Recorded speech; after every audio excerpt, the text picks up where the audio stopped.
Welcome everyone to the Lab and Learning Skills collaboration.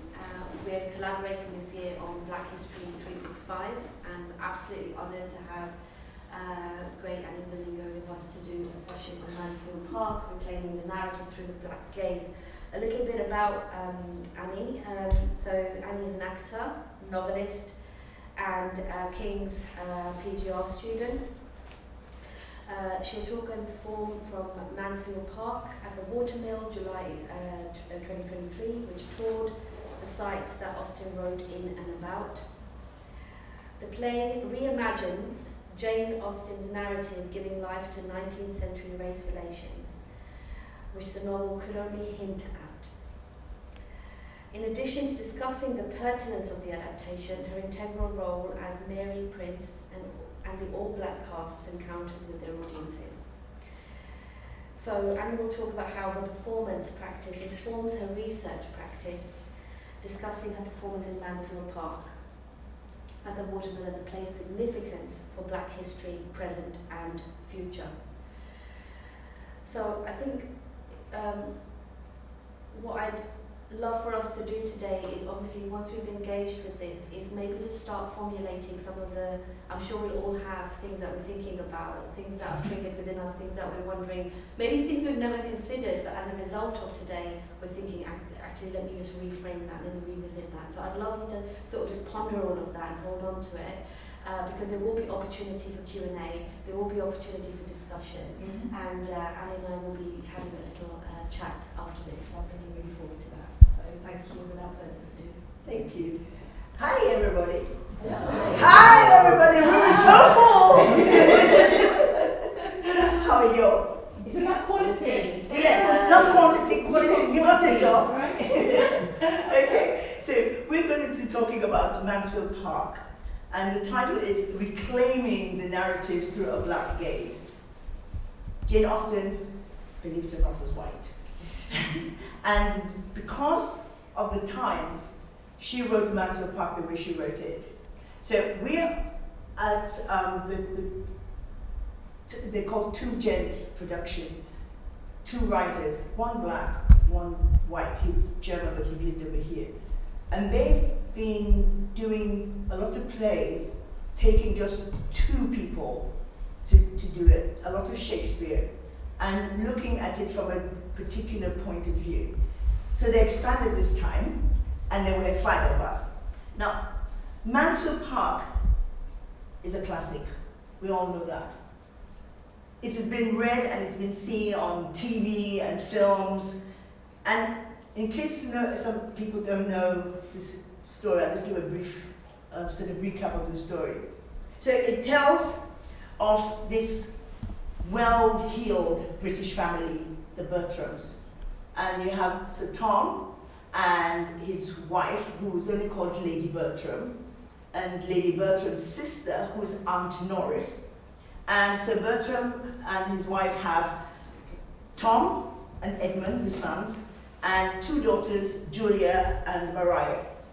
So Jane Austen plots this family that live in England. They're very wealthy, but they own a plantation, and this plantation is in Antigua. Immediately, I read this, I read Mansfield Park, I don't know how many years ago, and you just read it and you accept it, and you don't think about what it means. So in the story, Lady Bertram and Aunt Norris have another sister whose daughter comes to live with them. The sister has married for love and is poor. So they bring Fanny to live with them. And she is treated almost like a second-class citizen. And some people have tried to say that that was like being a slave. It ain't. But that's the basic story. And you start seeing how they were scheming to get married and to live that high life. Eventually, one marries somebody and then runs away with this rogue of a man. So that's the basic story. But she wrote it at a time when it was a struggle against, there was a struggle against slavery. She couldn't write about it. Because what makes the story of Mansfield Park striking is the way that Tonderai and Arne, the two writers who also directed, start to interweave the story of Mary Prince and Mansfield Park. Because there are things about slavery in Mansfield Park, but it is well hidden. And if you read it, it goes by. And later on I will show some examples of where they just talk about it vaguely, and there's only once when the word slavery actually happens. In the Two Gents production, they place the stain of slavery right in the spotlight. They wanted to say, this is at the back of the story, but it's not told. And so they started interweaving both Jane Austen's story seen through Fanny Price and Mary Prince. So why Mary Prince? Mary Prince was the first black woman to write her story about being a slave, or being enslaved. And it happened to be that she was enslaved in Antigua at the time, the period that Jane Austen was writing in. So Mary Prince wrote her autobiography when she came to England. And she came to England in 1831. Now, Mansfield Park is, when you look at the timeline, is supposed to be happening at 1810. And this is very important. With Mansfield Park, with most classics, you really have to go back and look at the time, the context within which it is being written. So when it is placed at 1810, slavery, the first time that they started to abolish slavery in England was 1807. That was where they abolished slave trade, not slavery. So the buying and selling of slaves was banned, but you could have your own slaves and you could breed your own slaves. So when she talks about going to Antigua 3 years after that, and that there was a problem, you start thinking, why was there a problem? And the problem was that some of the slaves were beginning to rebel. Slavery was over, they were having a hard time. Now, the Bertrams were not born wealthy, they've acquired wealth. If they lose their plantation and all of that, their wealth will diminish. They need the money, they need the daughters to marry well. So, in the performance, we had to look at how marrying those two stories enhanced each. What did it tell? It tells the story of what was happening, not just in Antigua, but in Britain. Because although she doesn't speak about slavery, the people who would be reading Mansfield Park would be aware of what was happening. It wasn't the news, it was something that people knew. The people who didn't read about Mansfield Park would not be discussing about slavery, but maybe they were suffering from slavery or from the ramifications of slavery. So in discussing this, I want to also talk about the encounters that we had as an all-black cast. Now, first of all, I think the Bertrams were white and we were black. It was very funny because people sometimes forgot that this was a black cast. So we had to look at it from how do we introduce these characters to the audience. So first of all, we performed in fields. This is Watermill Theatre, and this is where we ended. They got the play. It's out in Newbury. We had a river running by the theatre, and it's very cocooned. So we rehearsed and lived all together in this one house, all the actors. So we were a family. And I counted it. It was 100 steps from my bedroom door to my rehearsal room. It took me less than a minute to get there. So it was all within that space. And then we'd get in our vans and we went to 17 different places, changed somewhere different every day. So we had the set, which had to be very simple. We were out in different places. This was one of the special places that we went to. We performed in the garden of Jane Austen's house. So all the places that we went to were outdoors. Thank God. It was warm and it was sunny. And in fact, some of the audience would have to sit there with fanning themselves and that. And I was very happy. I don't like it cold. So when we were there, we would see, as I can see you, we could see the audience and they could see us. And we start off in the fields, in manor houses. We had it in car parks. We had one where it was the car park of a pub. We were in fields where they were playing tennis over there and the kids were playing football over there, and you still had to just get on with it. And we had to find our own way of making whatever area we were in the story, the place. Two gents work on the idea of inclusive theatre, which means that the audience, it's a Black African way of telling storytelling. You don't just come in and you stand there and you start doing the play. You engage with the audience before we even started.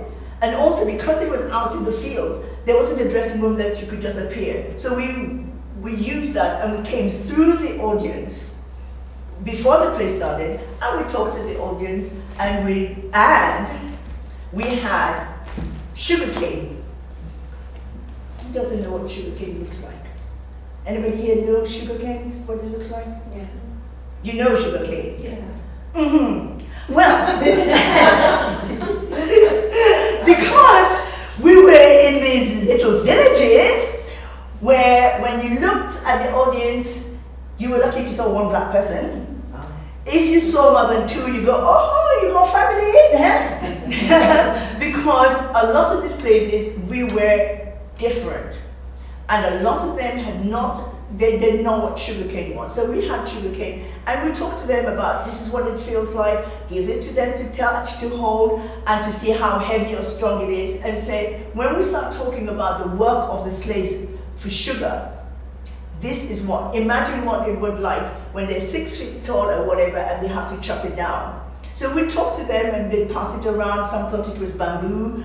One man tried to bite it. I said, if you're wearing false teeth, it will be sticking on that.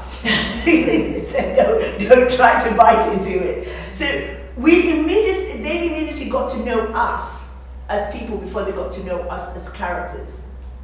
But even so, and there was a poster with this black girl, people were still surprised that we were black, playing the Bertrams, the English characters, as well as playing the slaves, and I was playing Mary Prince. This is what we looked like. This was our costume as we came on. Sure don't look like Jane Austen's show. The only bit is the girl playing Fanny, who had a sort of a white dress, but the whole idea of the costume was to bring the bright colors of the West Indies, and the plaid and the bright colors matched, it linked us together, our colors, because we all played several parts. Nobody played one part. And we never left the stage, so whatever character we were playing was just symbolic. So we had that hat stand, had all our costume changes. So when you go to the next character, you'd go and you pick up your hat or your shawl and the umbrella or whatever. So when we were doing this play, they had to change very quickly with music or sound. We did not have a whole set. This was the set. That's the set. You had just a white stage, the stairs, there's stairs at the set, and the frame at the back, which was partly to frame the story, but also it was like a picture book. This story is a picture of the time. And then we had the white boxes. Now, Those boxes, they're three there, but they come apart. There were sofas, there were a wall, there were a bed, there were chairs. So all we had was that stage, the costumes, and those boxes to give you an idea of all the scenes. The play had three worlds. So you had the world of Jane Austen, you had the world of Mary Prince, and then you had the world in between, which was us, which were the chorus. And we would comment from today about these two worlds. And besides playing Mary Prince, I was also Tonderai, who was very precise and not like at all. And I was also Sir Bertram at one time. And I was, who else was I? Oh, the coquette, Mureyeva, who was so happy to be at the party. So you had all of these worlds sort of colliding and weaving into each other. Because you never left the stage, well, you got off the actual stage, but you were there seeing, you did not have time to sort of, now I'm playing this character. It had to be instantaneous. It had to just go with it. And so you were juxtaposing the world of the Bertrams and this politeness with the raucous or the pain or the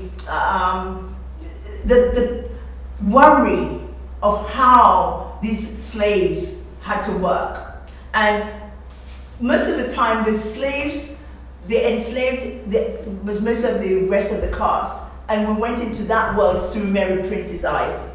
So I did the Mary Prince.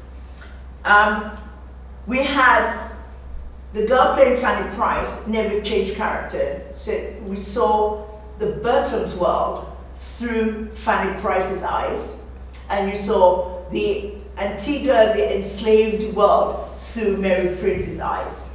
And with that simple stage, oh, right at the front, can you see?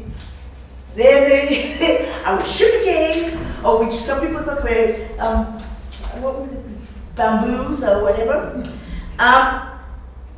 We were telling the story in the African way, in sort of saying to the audience, you can talk to us. So sometimes we would ask them questions, or sometimes we would say things in a way that made them have to react. In moving around in all these different venues, it was very interesting to see the kind of way they treated us. So, as I said, sometimes we were in a car park, or sometimes we were in a field. And these are some of the places that we worked in. So, some places you had the white chair, it would go on forever. Some places it was a wooden chair. This is our stage crew. That's where the sound came from and everything. They had a little tent, and one day the tent started to blow away, and people had to go and pin it down. So there was all things going on. The top one is at Watermill itself.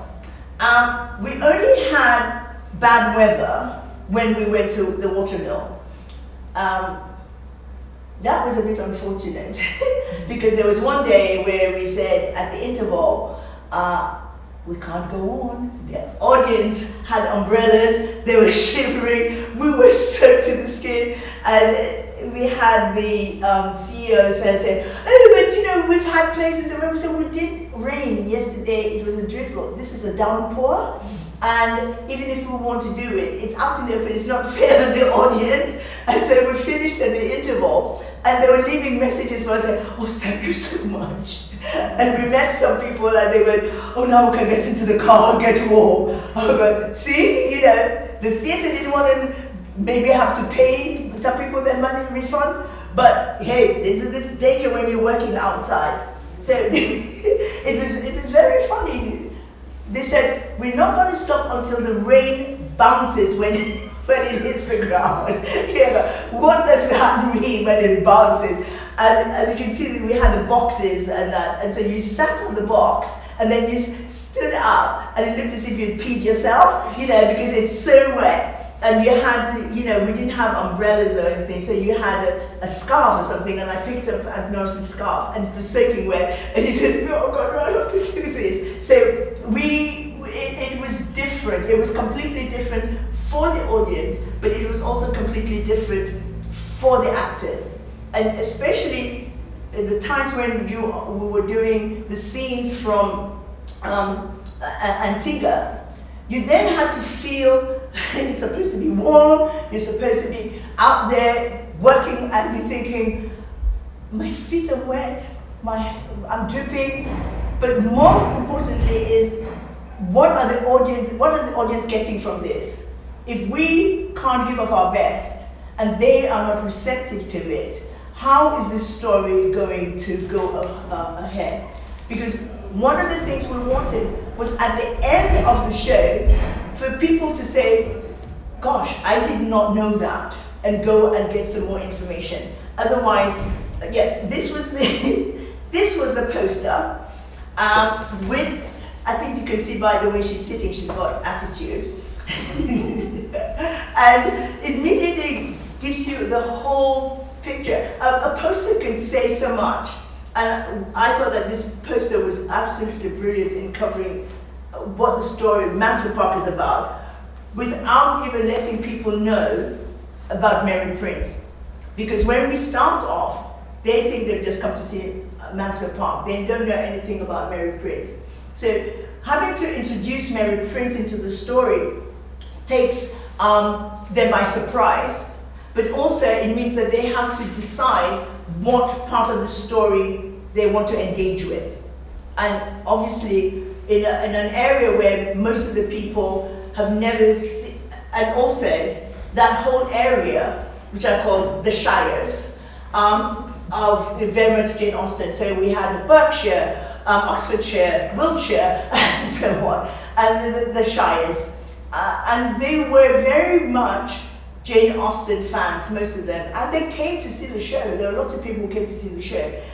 But you say, how are we, when they know that this group of people are coming to show them this play, how do they come to the theatre? With what attitude? With what intention? With what expectations do they come in? And also, how are we as actors, but also as black actors, accepted or treated? So, these are some of the places we were asked to get changed in. This, we looked as if we got a ghost into Jane Austen's world. They put us in a shed with the old furniture and said, oh, find a space to change. And that one I had to take because it looked like it was Ku Klux Klan. You looked around and you go, oh my God. So these were some of the things we had to, how do you take care of yourself?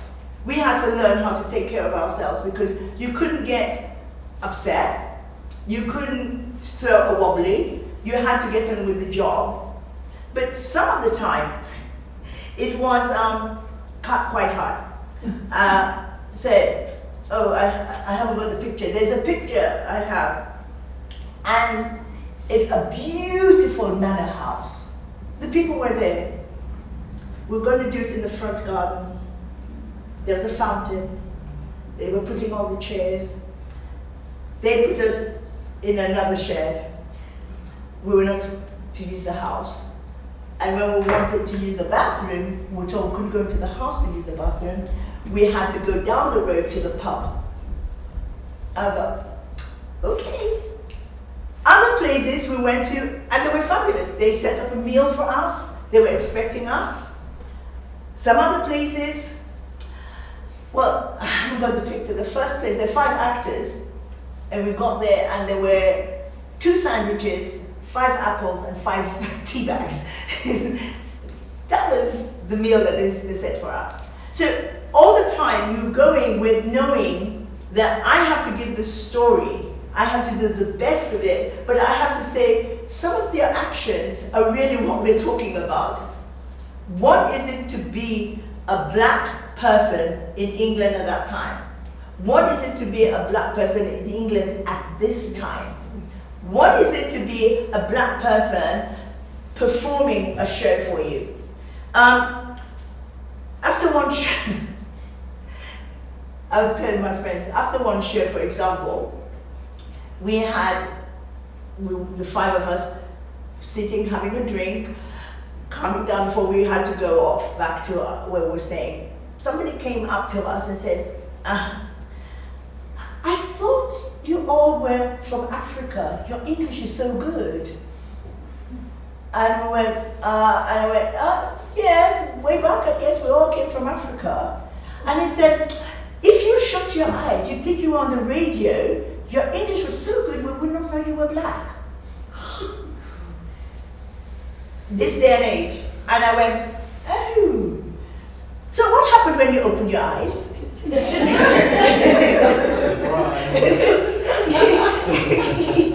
You know, because we forget, sometimes living in London or in the city, where it's cosmopolitan, you see, we still have where you're from sometimes. But this thing of where they talk to you and he thought he was paying us a compliment. That was what it was. You look at him and you go, what the heck? Where are you? What do you think? You know, and you have to see that some of that is the reason why we were looking at Mansfield Park through a black gaze.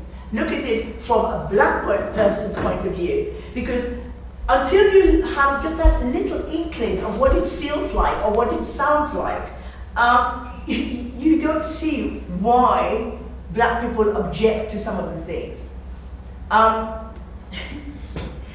There was one, this is the one where I wanted to brain him.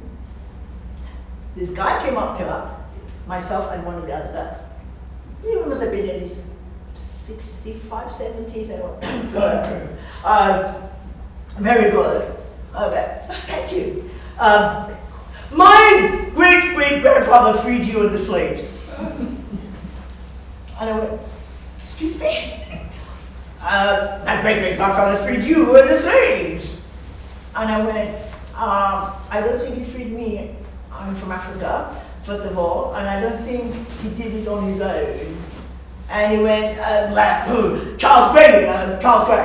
I go, yes. And he went, well, he was a prime minister. And I said, well, I don't think he did it on his own. There was Equiano, there was William Wilberforce, there were Thomas Clarkson, and so he signed the papers. Earl Grey. And I went, Earl Grey. Now, he just watched the show where, as Mary Prince, I talked about the people who trafficked black people for silk, sugar, tea, and cotton. And he says, well, he was Earl Grey. I went, oh, tea, sugar. And he went, and he signed the compensation. And I went, oh, the one that we've been paying for till 2015.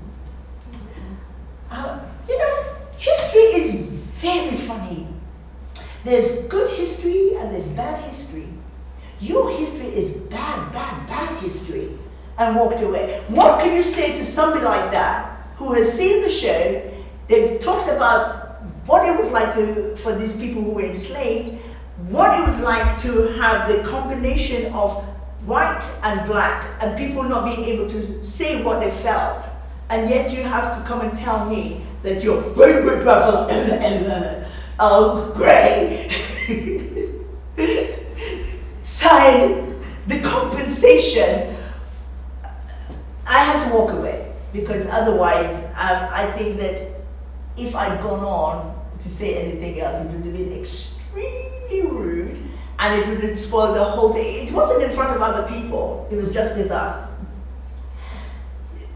The thing about doing Mansfield Park and looking at it from the black gaze is to see how things fitted together or didn't fit together. And if it didn't fit together, how are we going to make it possible for us in this day and age not to have people tell you, so you sound so English, your English is so good. If I shut my eyes, I thought you were black. When are we going to stop this? Because when we start talking about it, people think, oh, that's in the past. It doesn't happen. It happens. And these are people who are highly educated, who've read Mansfield Park, who've read other classics. We have to start looking at ways of looking at our classics and the canon and see what are we missing? What have we read or thought we understood? But now we know better. We should, as Maya Angelou says, do better. And that's only by stopping and saying, let's look at our history, let's look at our literature. So, Mary Prince tells about it. Born at Brackish Pond in Bermuda, my mother was a household slave. Father's name was Prince, a shipbuilder at Crow Lane. When I was an infant, my master died. The division of slave and property among the family. I was given to his grandchild, who was about my own age. She made quite a pet of me, you know. Yet, I loved her much. She used to lead me by the hand, call me her little nigger. Too young to understand my condition as a slave. Me, too full of spirit to look forward to the days of toil and sorrow. This bit, which introduced Mary Prince, we had quite a long conversation about it. Why do you think we had a conversation about this?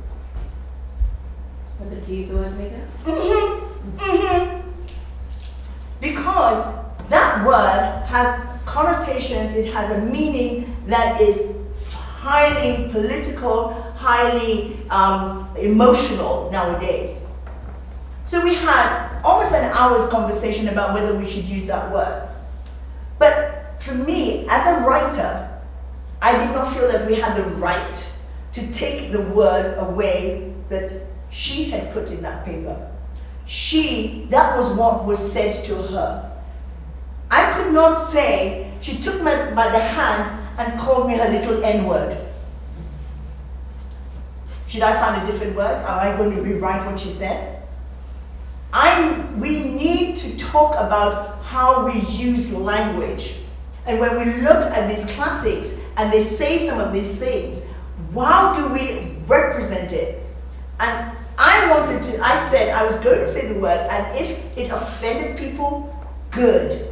Because then they know why we object to it nowadays.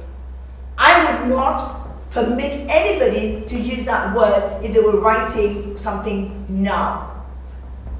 That is, without a question of doubt, you cannot do that. But that was what she wrote.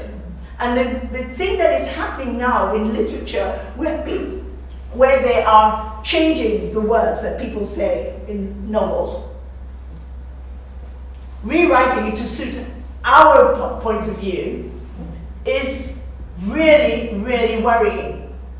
Because soon, 20 years hence, children will know how offensive the N-word was. What is an N-word? And it just reminds me of way back when they started changing things and they were trying to teach the children at primary school, nursery school, Baba Green Sheep. Because they couldn't use the word black. And then the kids said, where can I find a green sheep? Because there's no such thing. We have to sort of think about what we're doing and why we're doing it. And this was what was important about putting in Mary Prince and looking at what was happening through that black gaze. When somebody said that to her, that's what it meant, that's how it felt. But she also said, which was important, that she was then too young to understand what that word meant. She was too young to understand what was going to come to her. And therefore, if you take away that word, you don't understand the black gaze, the black pain. Because this is something that she had to learn. And this is something that when we talk about Sir Bertram going to his plantation, these were the people, and these were the treatment that they were having. We're not saying that Mary Prince was in Sir Bertram's household, but they're representative. So, why did Sir Bertram go to Antigua so urgently? He had to go and he took his oldest son. It's precisely because of the period of the time. It's precisely because of what was happening with slavery, with the whole conversation that was going on. He took his oldest boy with him because he was going to inherit. Also, he was a rake, and that he was trying to get him away from the bad life that he was leading. But he was taking him from British bad life to a bad life that did not involve him. Over there, it wasn't a bad life for Tom. It was a bad life for the people who lived there. So, when we look at, and they talk about him several times, there's only one bit. This whole thing started with just one paragraph in Mansfield Park, where they talk about Sir Bertram going off to Antigua. So this whole idea of looking through a novel and looking through and see where are the hints, when did she talk, why did she speak about it? So, let me show you that. These are some of the things that said about Sir Thomas and his going. Sir Thomas's own circumstances were rendered less fair than hitherto by some recent losses on his West Indian estate. So, we know, when people read it, oh, his estate. It's very vague. But the important thing is West India and estate, and knowing the period. The man don't have no estate without slaves in it, you know. You know? So immediately, these are some of the hints that you find about it. Why, you know Sir Thomas's means will be rather straitened if the Antigua estate is to make such poor returns. Yeah, because if the slaves don't produce, the returns would be poor, and they would become poor. They'd be rather straitened. Sir Thomas found it expedient to go to Antigua himself for the better arrangement of his affairs. Probability of being nearly a 12-month absent. So, for going and trying to sort out his affairs for 12 months means it's damn serious. You know, he wasn't just going to say hello. A lot of British people had estates in various parts of the West Indies, in parts of America, and they were absentee. They just waited for the money to come in, and sometimes they would send the younger son of somebody to go and check now and again. We see it in lots of different literature. But what does it mean when they go over? What does it mean when it says that he found it expedient to go to Antigua himself? Not to send somebody. He has his overseers, and the overseers were sometimes very violent. They were abusive, both physically and mentally, and a lot of them produced a lot of mixed race babies. So you go over to see what is happening and why was his money not coming. What was happening on that sugar plantation. He wasn't going there to see how the slaves were being treated. He was going to see how his money was being used or not used, why he wasn't getting the returns that he used to have. Unfavorable circumstances had suddenly arisen at a moment when he was beginning to turn all his thoughts towards England and the very great uncertainty in which everything was then involved. This is because young Tom was sent home. So he was taken from bad company in England and taken to Antigua so to get him out of bad company. But his behavior there was so bad that he was sent back to England. So you think, what the hell was he doing for it to be that drastic?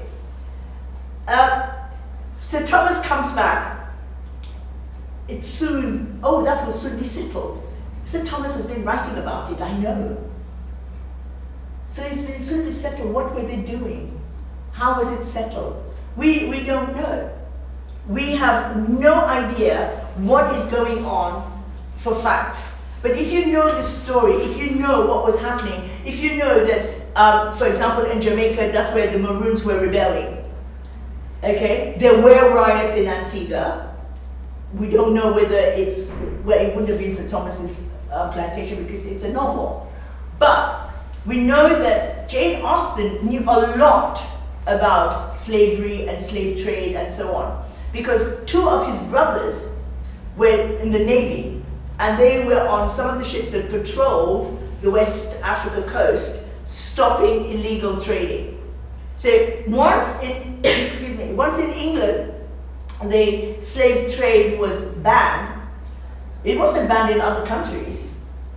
There were ships from Spain and Portugal and so on still going to West Africa, to Congo, to East Africa and get slaves, and then they were coming along. Now, Sierra Leone had one of the best harbors in the west coast of Africa for big ships.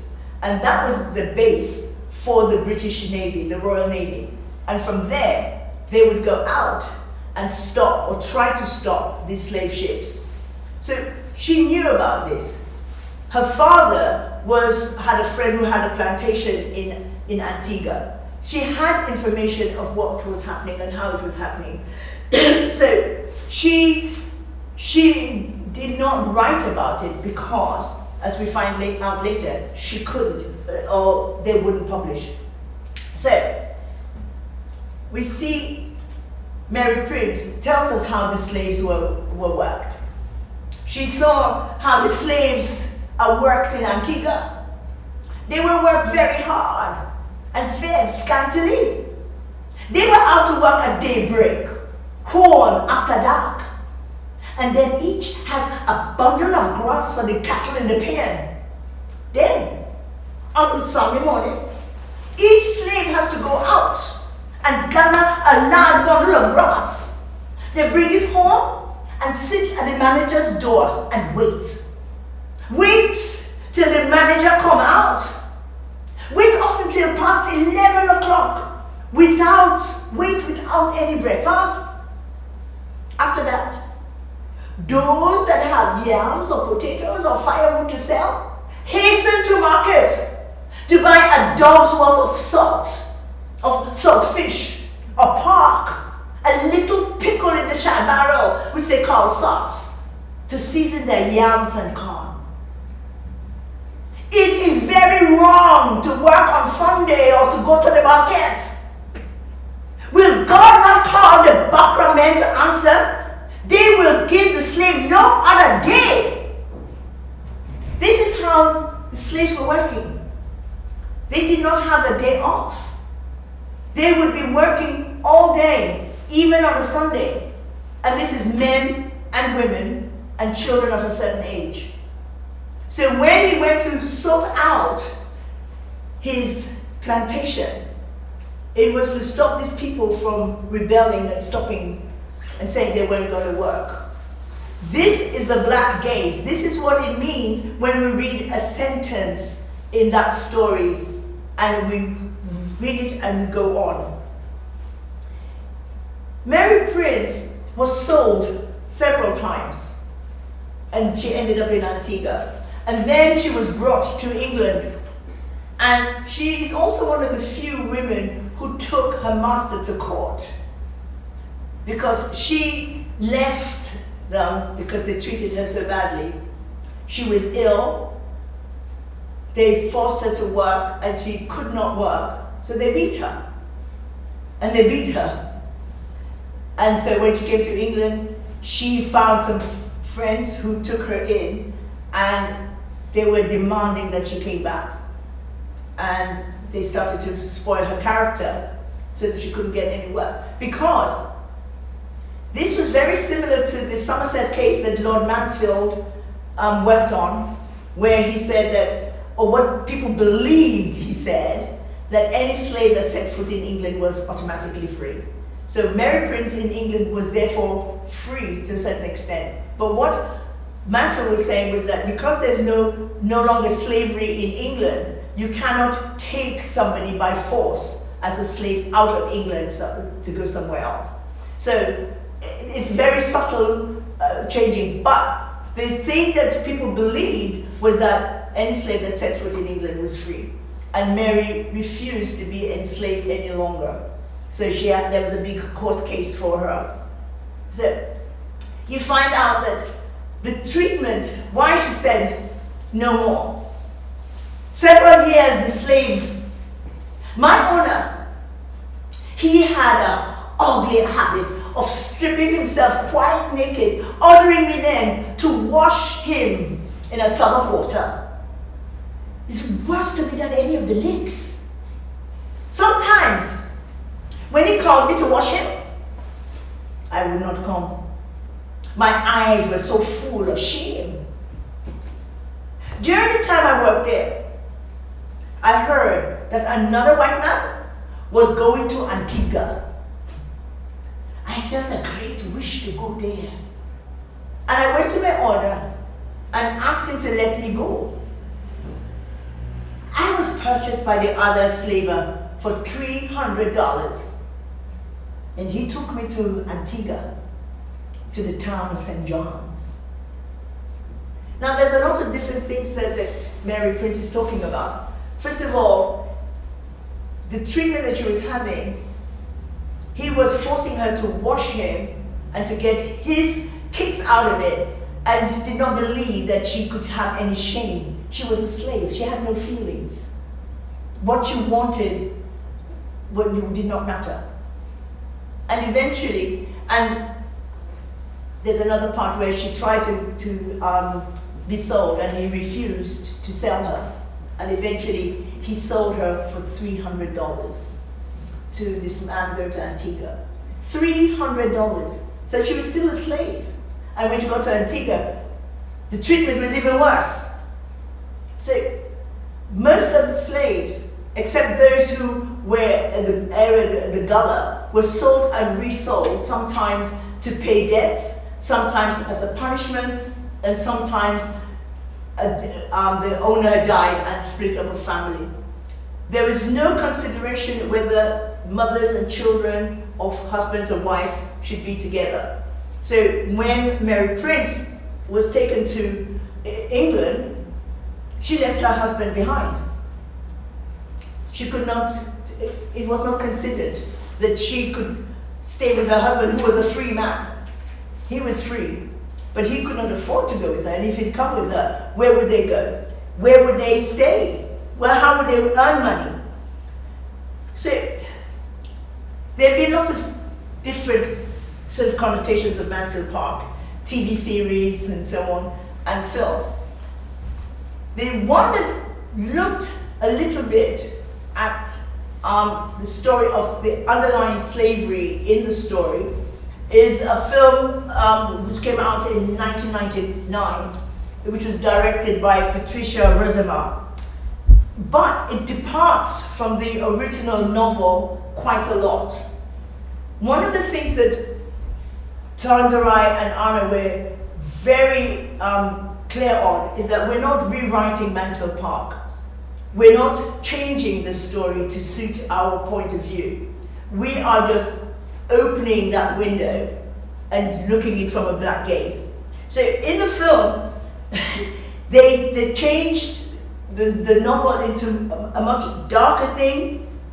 They looked at slavery, they looked at poverty, but the film changed some of the central characters and how they behaved and what they were. So, one of the things though that they did, in the novel, when Tom comes back from Antigua, he'd been debauched there, that's why they kicked him out. His father sent him back. And he was very ill. And Fanny was looking after him, and she opened a drawer or something and saw some of his drawings, some of Tom's drawings. And these are just some of them. That one is one of somebody being lynched. The people who were being taken to work in the fields. He had some even more disgusting ones, which I haven't put there, of women being raped, of two men holding down a woman, and so on. So it was graphic drawings. You only saw it for a little bit, but this was her way of showing what was happening in Antigua, for us to see that. But it wasn't from the black gaze. This was what the white man was doing to these black people.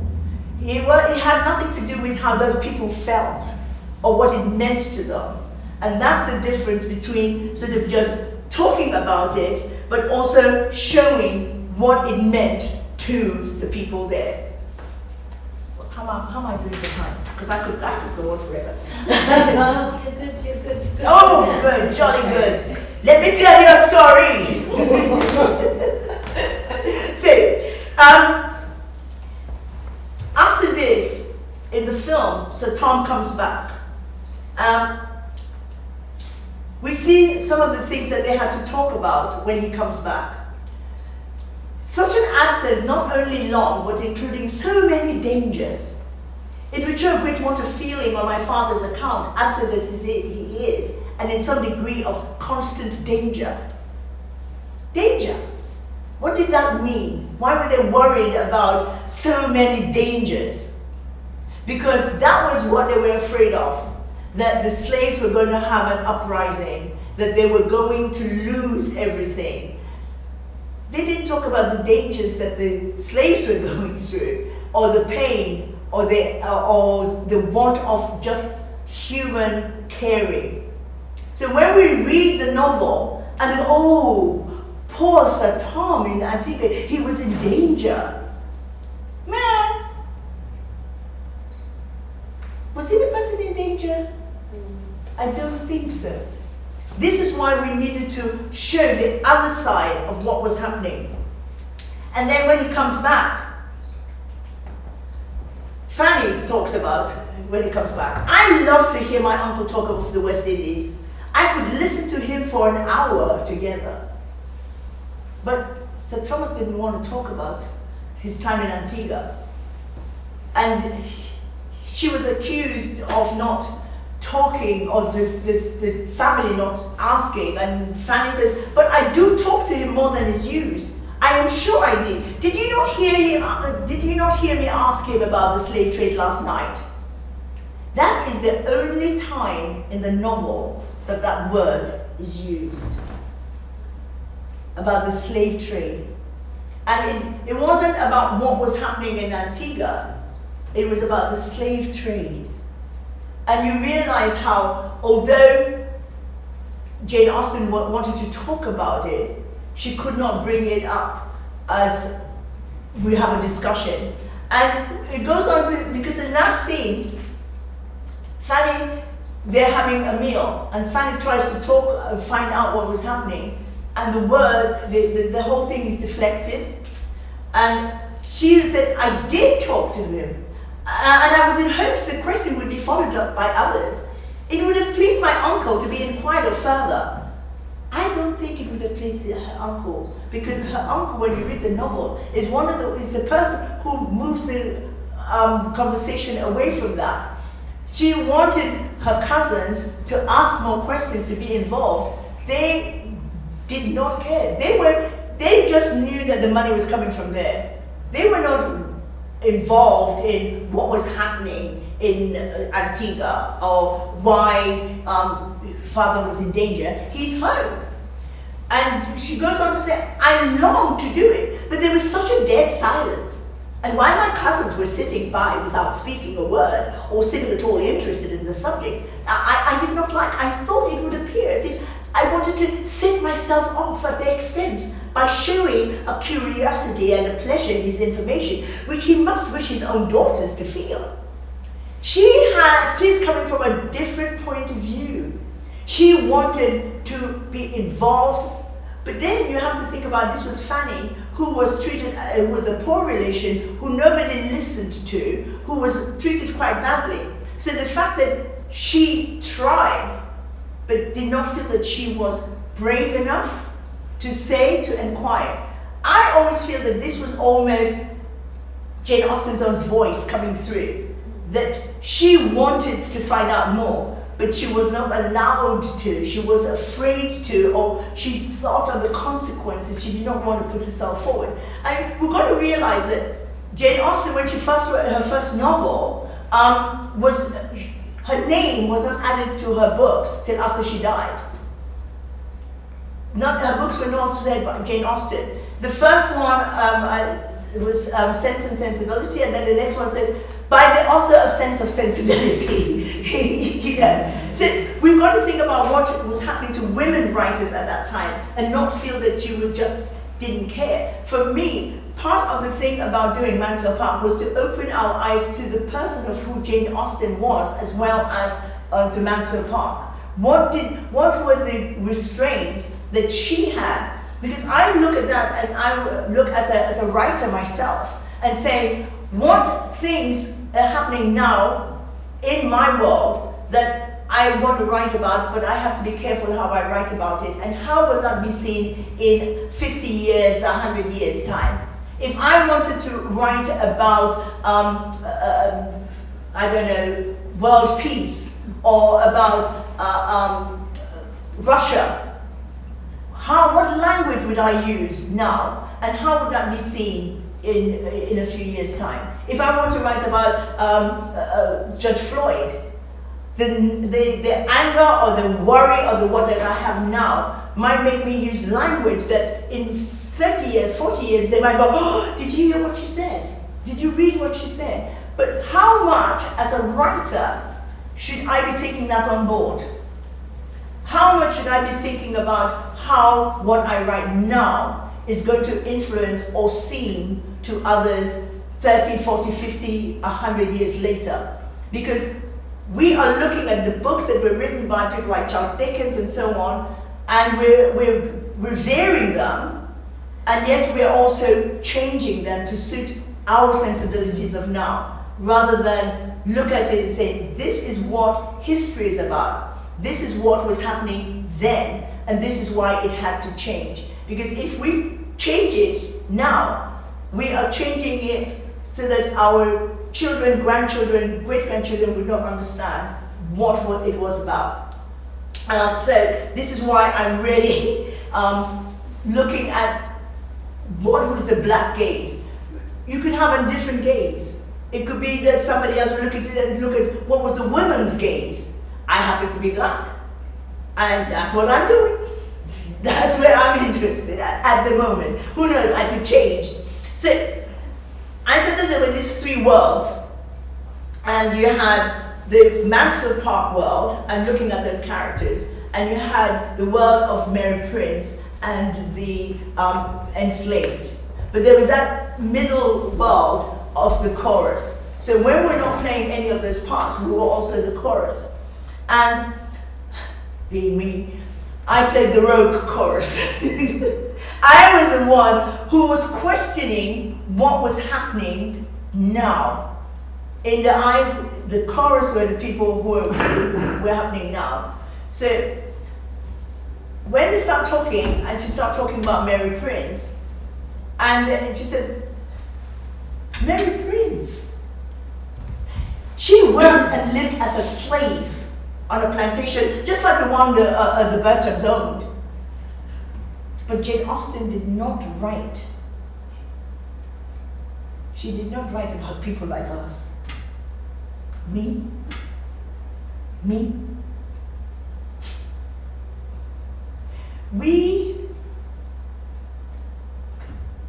We are forced to tell this version of events. When All I want to talk about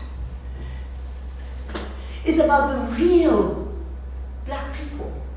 Huh?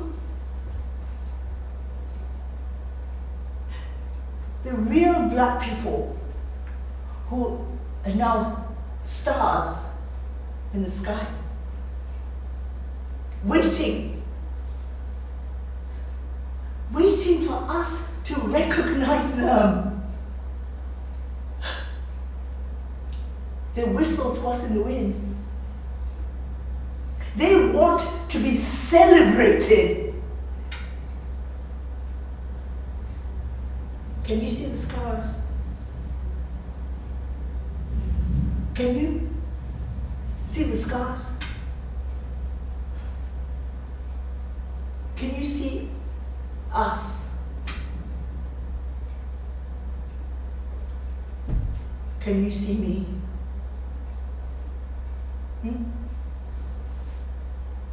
Can you see me?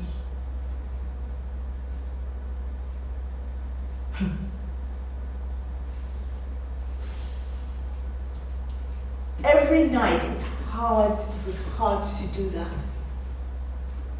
Because you have, no matter where you start from, because you are talking to the people, because I can eyeball you, it has to be the truth. I don't have time to act it. I have time to feel it. And for you to feel it, to feel what I'm feeling, but also to give you the opportunity to feel how you are feeling and to connect with that. And that's what it means to have the black gaze. It's saying, this is what it means to me. This is why I am doing this. We have to connect. We have to see each other. Can you see the scars? Can you see you and you and you and you? Can you see me? It's powerful. There are so many things that are important that we don't take on board. We just ride through life. And we don't ask the questions directly. And more importantly, we don't listen to the answers. We ask a question and move on. If I ask you, can you see me? I have to wait to see if you can. And if you're going to answer. And the thing about it is that when we were doing this and going around from place to place with all the people who were there and not connecting, there were many who connected. And many times, I would have people nodding away and sometimes putting up their hands and saying, yes, I can see you. I see you. And if they see me, I see them.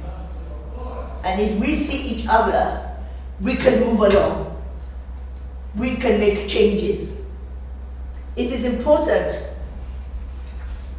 So, part of what we did was at the end, which is not in Mansfield Park, of course, is that they wrote a conversation between Jane Austen and Mary Prince.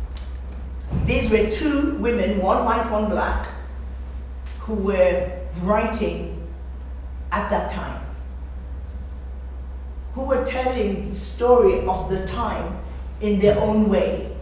One in fiction, and the other one in her, well, I was going to say in her own words, but Mary Prince could not read and write. So she told her story, and then it was put down on paper by somebody. And people said that there are bits of it where you can see that it has been sort of altered to suit whatever words that the writer wanted to put. But this was Mary Prince. She was Akandara. So part of it is that every time a scene would finish, Bertram's family scene would finish, and you go into Mary Prince, part of the thing was the time it took and the music that would go. It was almost a spiritual move from the England into Antigua, with the costume, with putting the wrap on, and not to rush it, but to just take your time and say, people, watch me get into that world. Come with me into that world. And then we had the conversation between Jane Austen and Mary Prince. And Jane Austen says, we could not say what we pleased in those days. You had your reason. You chose your way. Call it patriarchy, censorship, the weight of expectation that a woman could only write about women's matters. The limitation of what men think we know. But the truth is right in front of you. Yes, I know, but couldn't. We lived side by side with slavers and slaveholders, and I knew about the going-ons there, but it wasn't just out there. White people like you bought the sugar and the tea. You allowed the Lord Bertrams of your age to infiltrate the landed gentry, buy stately homes, and take on an air of respectability in your midst. And me? I fought to gain my freedom in this England of yours. I wasn't free to go home and be with my husband. If I had, I would not have been free as I am now. I would once again have been a slave, owned, like chattel. So, she was fighting for her freedom, but she did not dare go home to her husband because she had to make a choice. Do I want to be free, or do I want to be with my husband? What a choice. Because it meant that she could not be with her family. She could never go back home whilst there was slavery in Antigua, in the West Indies. Slavery did not finish in America until 1867. This is 1831. 30 or 6 years later. That is what is meant by the black gaze. That is what it meant about what happened to them. Jane Austen says, slavery has been scarred all our souls. Do you know why I called it Mansfield Park? Why? Because of Lord Mansfield. He tried the Somerset case and really helped abolition gain momentum. So what are you saying? Do you know why I called Aunt Norris Norris? It was after John Norris, a slave trader. And Norris was the horrible one in the play, in the novel. It was all deliberate. The first duty of a revolutionary is to get away with it. I named all my baddies after slave traders. Well, not all of them. And she is explaining why she wrote it, how she wrote it. And at the end, you had Mary Prince talking about what she felt.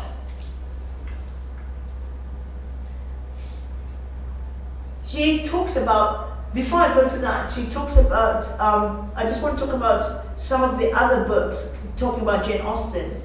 Because although she wrote hints in it, she did have hints in some of her other books, not as much.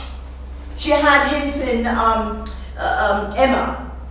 and there's a dialogue between Jane Fairfax and Mrs. Hamilton, where she says, when I'm quite determined as to the time, I am not at all afraid of being long unemployed.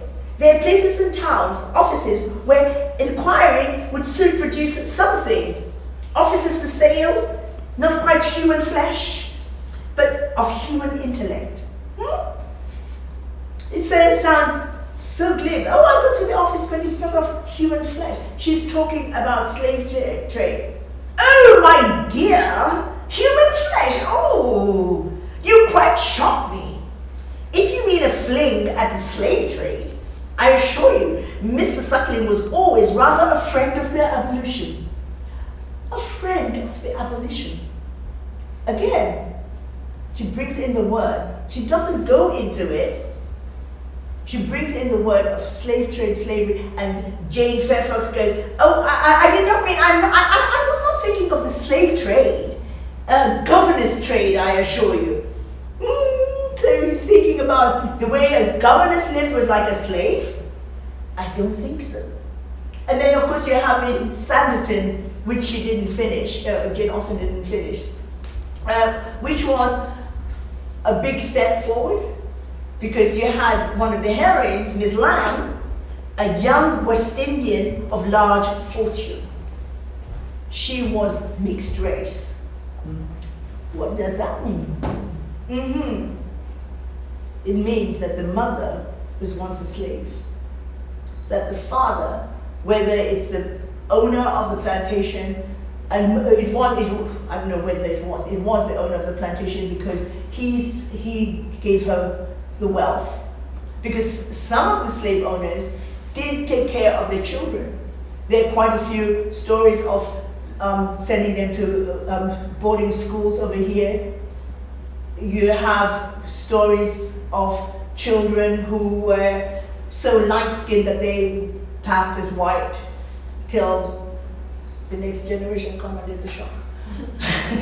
So you see that it wasn't just in this one book, Mansfield Park, that Jane Austen mentions slave trade or slavery. She does talk about it in several different books, not in as much depth. If you go through it, you will find, this is what I was saying, that we have to now start connecting with our literature, with our classics, and say, what does that mean? When we read, oh no, I wasn't talking about the slave trade, I was talking about governess trade. What are we really talking about? Who are those people that we're talking about? Because what happens is that in a lot of the times in the stories, we would be sympathizing with the governess and forgetting about the comparison. And then you have, at the end, Mary Prince. She ends the play, and she wants people to remember and to make a change. And says, I want you, to Fanny Price, to give each person here today a copy of my book. I would like you all to read it and share it at home, share it in the pub, hear the audiobook in the car, share it at school, with those you love, with those you disagree with those you think already know about it. Share it with everyone, until all of us know what human beings are capable of doing to others, what human beings are capable of enduring. I survived. Our backs scarred, our tongues bottled for tea, sugar, for silks and cotton. Do you hear the waves? The violent waves have a message that goes way back to the passage. The howling wind sometimes whistles that we who are alive, we are their missiles. The wind whistles and says, the ancestors say, shall we? Shall we start now? Shall we start at the beginning?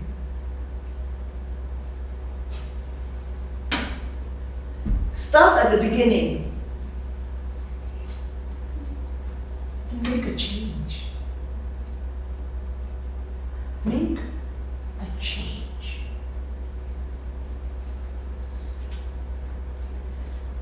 Nothing can be changed until it's faced. Thank you.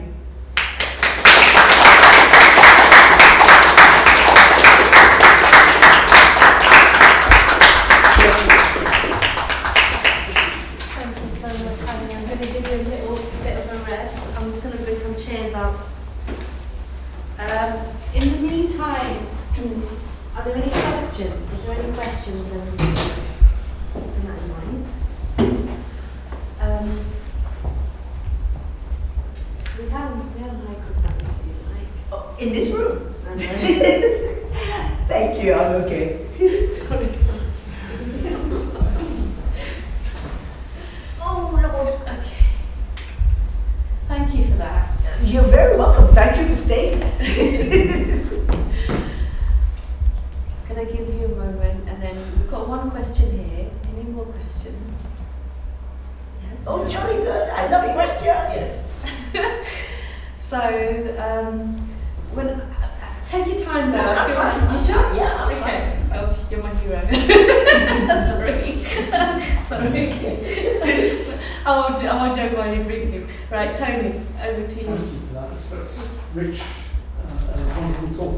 I'm not sure it's a question exactly, but I'm sort of thinking of the kind of palimpsest we create, the layers of history which are uncovered Yeah. in the talk course and the production. And I was thinking about the function of memory and forgetting. There's a book by Paul Gilroy who talks about post-colonial mankind, Yes. which in a way is interesting because the kind of the level of forgetting or kind of like not seeing or surreptitiously, like you described in Mansfield Park, Yeah. is basically still with us, but Yes. in a different form. So I was wondering, in terms of like what you were doing here, what the kind of function of art is in terms of sort of revealing that palimpsest. I mean, I think that what we have realized, even just recently, with the thing about the post office, is the power of drama, the power of seeing and hearing what does people, being able to feel their emotions, to see their tears, and that it something that people hear and they don't think about becomes something that they have to care about. And that's what I was talking about, giving people space in this kind of theatrical performance where it doesn't keep going. I ask a question and I wait. You might answer, you might not, but in that space you have time to think. It's not just blah, blah, blah at you. And that's what we're looking for people to just reflect. And they might, one day, I didn't talk about that. There's one bit where all 5 of us black actors, as the chorus, stand in a line, face the audience, and we go, Jane Austen is complicit in slavery. And just wait. And you see people, especially in Jane Austen, the Lamb. And then one day we had this woman who went, what crap! And got up with her husband and walked out. Now, he had a bright red coat, so you could see him in this field, and it's quite a long walk. And we didn't even consult each other. Not one of us said anything. We just watched them go, and the whole audience then turned and watched them go, because that's what theatre is about. It was a reaction. They felt something. She felt something enough for her to want to go, you know what, I don't want to hear anymore. Although we did say, come back, we'll save Jane. She's not that bad eventually, but they'd gone too far. And so there's so many layers. And we're not saying that we're right. We're just saying, just think. Think about it. You know, when we accept so many things in this day and age, what are we accepting without thinking? You know, that's all. Yeah.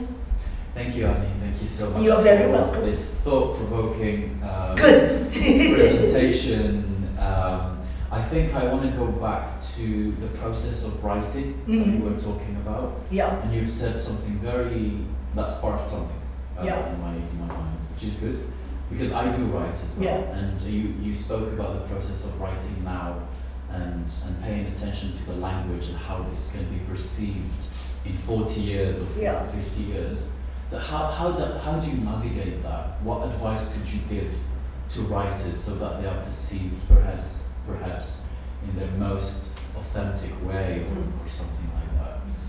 Is you write your truth. It's your truth. It's not, if I start thinking about what somebody will think or they say, I don't know in 20 years' time. If I try to couch it, I am not telling my truth. I can only say, this is how I see it. Everybody won't agree with you. It's impossible for you to have everybody agree with you. But they can tell when you are honest. You know, so if I want to say that, I don't know, I don't want to be controversial. Well, why the hell not? If I want to say Donald Trump is a stupid bastard, that's how I feel. There are other people. I could say Boris Johnson is a twit. He's a stupid man who goes around having children and not ruling the country. That is my truth. Everybody's not going to agree with that, but there will be enough people who go, well, there's something in that. But do I have the right to think that in 20 years or 40 years, somebody is going to go back and say, he was never a twit, we've got to erase it? Why is it that nowadays they're talking about how racist Winston Churchill was? Because he was so revered, they wouldn't talk about it, but the papers are coming up. So why do we think that all the statues and all the things should be broken down? Remove them, yes, or put a big plaque on it. But if you remove all of it, there's no truth left. Why would people would not know in 20, 40, 50 years why that person was whatever? So you can only write your truth.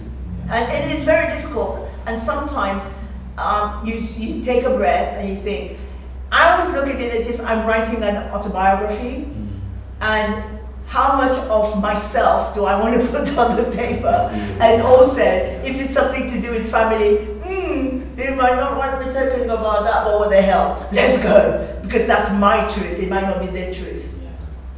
Thank you. You're welcome. Thank you so much. We will talk later, but if you want the Boris Johnson bit edited out, we can do that. That's my truth. Yeah, it is. That's exactly what I'm talking about. Absolutely. You know, there are lots of people who talk about, don't even go into the pandemic and, the parties and so on. Yeah, that's the truth. I hear. Sabine? I don't have a question, but thank you so much. You're welcome. Again, thank you. It was really sort of just kept my attention the whole time, and just, I could have listened all day. I think you've kind of answered my question, or you've at least touched on it. You talked about the exchange with the Earl Grey descendant, and also the guy in the red jacket. But I was just sort of interested in overall response and how the play was received from the people that watched it. On the whole, it was received really, really well. We'd have people afterwards sort of waiting to ask us questions. So many people said, which was one of the things that I thoroughly enjoyed, was, I must go and buy the book about Mary Prince. Yes! Because we don't hear those black stories, and some people had never even heard of her name. They did not know who she was. We only touched on some of it. We didn't do her biography. So for people to go off and buy the book or to go to the library and read it, maybe that will make them think, let's look at another and another. Or they might do exactly what she says at the end. Share it. Tell at the pub, at the school, somebody else might go and read it, and they will tell somebody else. And part of it is also to say, we have history in this country. We're not visitors. So we have history that's written here that people do not know about. There are still people who think that black people came to this country with Windrush. Going, no. Queen Elizabeth I passed an edict that there were too many black people in London. That was in the 1500s. You know, she wasn't talking about two people in the marketplace. You know, there must have been a few. Henry VIII had John Blank, trumpeter. You know, and if you look at some of the old paintings, you would see that a lot of them had a black child or something because they were like a pet. They were sort of like wearing an Armani. You know, these children would be dressed in diamonds and that and be taken around. But then what happened to them when they became teenagers and from being cute, they started talking like this. You know, they were then sent down to work in the kitchen, or some of them were left. And some of them were given money to start their own business. And so on. They integrated into the English society. So there's a spectrum, but we were here, and we've got to understand that there are some people who have been here 5, 6, 7 generations. And there are people who, if they did their DNA, would be shocked to know how much black they had in them, because with intermarriage and so on over the years, it has sort of diminished that we do not in England understand about the colorism and the shades that could be in one family. You know, we see more and more of them now because of intermarriage and that, but it's always been here. We don't see it, but we have to talk about it. You know, I was doing a play at one of the drama schools, and it was an August Wilson play, and you know, it's a black play, and one of my cast was blonde and blue-eyed, but her grandmother was black. She had black heritage. It's part of her heritage. How dare you say because your skin color is really pale, you cannot. She says, I went to, she wasn't Jamaica, one of the West Indian islands every summer and played with my black cousins and my grandma and so on. So I can't take that away from her. If you look at it and go, what's she doing there? That's your problem, not hers.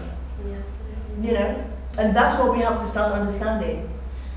It's been incredible. I mean, I could literally this should have been a longer event, I think. I'll come back. I hope so. It's been incredible. I'm just going to conclude it with one little question. Mm-hmm. I would have loved to have had a longer discussion, but I feel that we have got some really, really interesting nuggets that we can take away and think more about. My question is, if there was another Austen text that you could perhaps give a similar treatment to, which text would it be? Oh, I'd love to get my hands on Sanditon. Okay.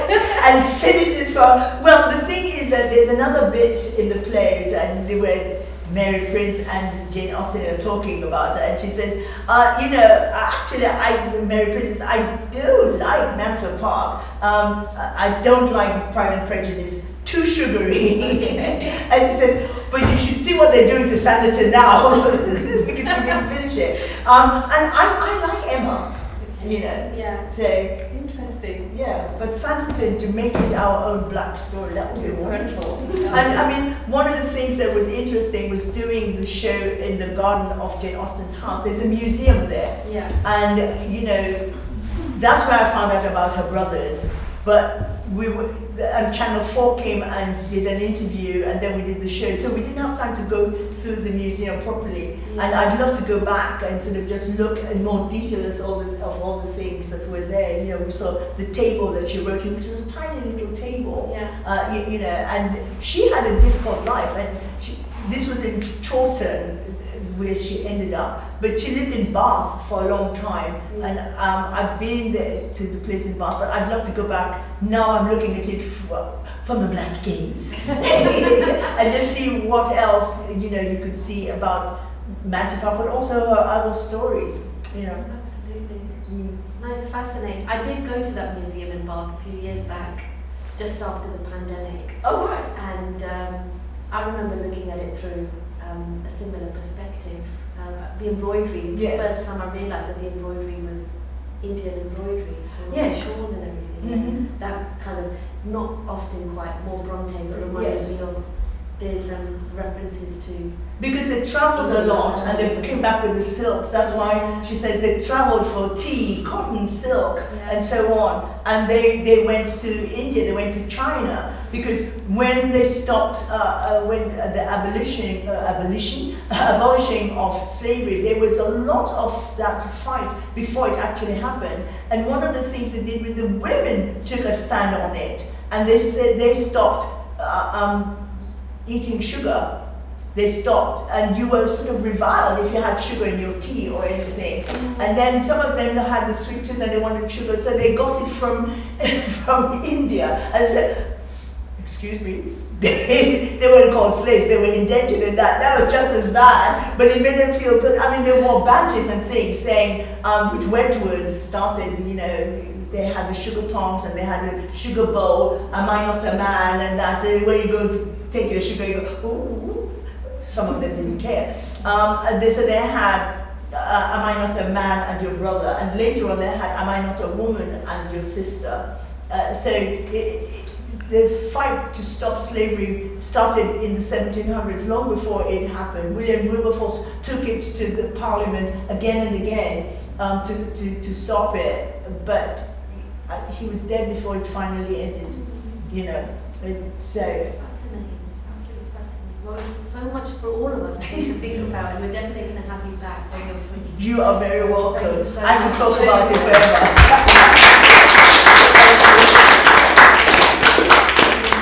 Thank you so much. You're welcome.